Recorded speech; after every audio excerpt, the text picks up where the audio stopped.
penduduk Indonesia tinggal di perkotaan dan mencapai lebih dari 70% di tahun 2045.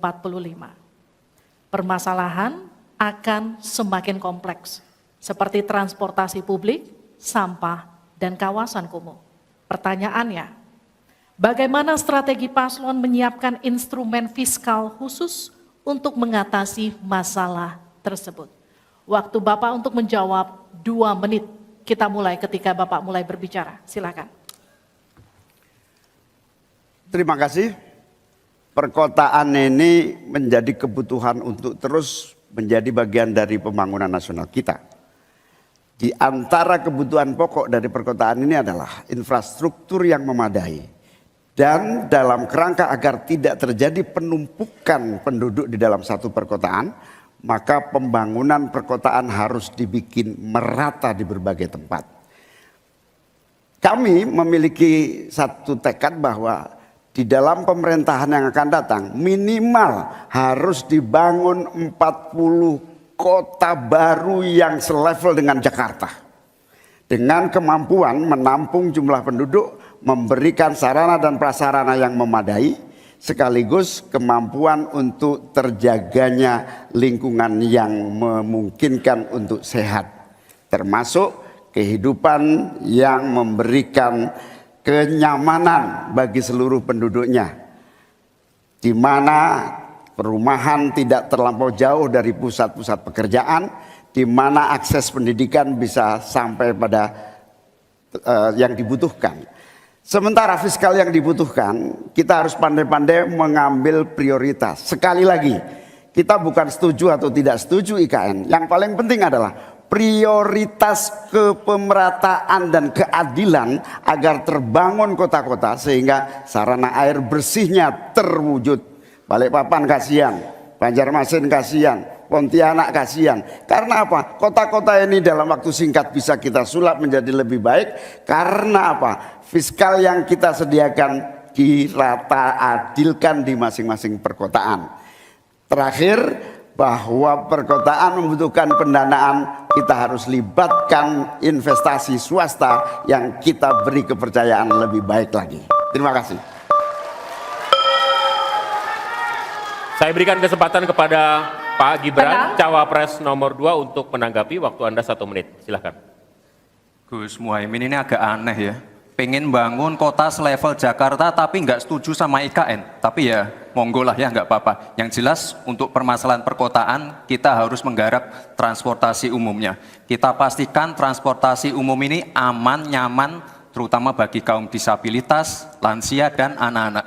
Lalu kita pastikan transportasi umum ini ada digitalisasinya. Sekarang kan sudah ada teman bus. Nah ini harus kita replikasi di beberapa kota juga.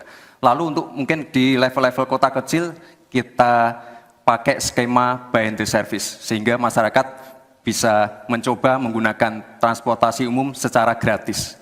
Lalu untuk masalah kumuh, nah ini perlu kolaborasi BSPS dari Kementerian PUPR, RTLH dari Pemda, dan juga CSR dari swasta. Terima kasih. Harap tenang. Terima kasih. Waktu Anda masih tersisa? Habis? Cukup. Ya. Selanjutnya calon wakil presiden nomor urut 3, Bapak Mahfud MD untuk menanggapi. Waktu untuk menanggapi 1 menit Bapak. Kita akan mulai ketika Bapak mulai berbicara. Silakan. Ya, Cak Imin, saya agak kaget juga mau membangun 40 kota selevel Jakarta. Ya, apa itu bisa dilaksanakan 5 tahun Bapak menjadi presiden dan wakil presiden? Berapa kota dalam 5 tahun? Ini IKN aja sudah puluhan tahun baru dilaksanakan. Itu pun yang investasi baru dalam bentuk janji. Belum ada yang melaksanakan. Nah gitu kan. Lalu saudara 40.